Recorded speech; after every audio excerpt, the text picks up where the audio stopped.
Here are the books I would recommend if you're trying to get into fantasy. If you typically read lit fics, I would highly recommend Invisible Life of Addie LaRue. It incorporates fantasy in, but it has a lot of lit fic elements to it. If you're someone who usually reads historical romance, I would highly recommend Divine Rivals. This is by Rebecca Ross, and it feels very much like a historical romance with elements of fantasy, more fantasy in the second book. If you're more of a romance reader, A Court of Thorns and Roses is going to be for you. This is a very good segue into fantasy if you like romance because it's very romance heavy.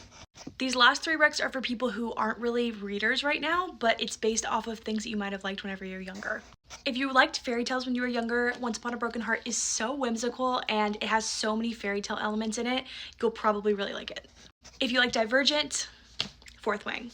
This is so similar to Divergent, and I read Divergent and loved it whenever I was a teenager, so I loved this book. Finally, if you liked Hunger Games and Twilight, Serpent and the Wings of Night is basically those two combined adult version.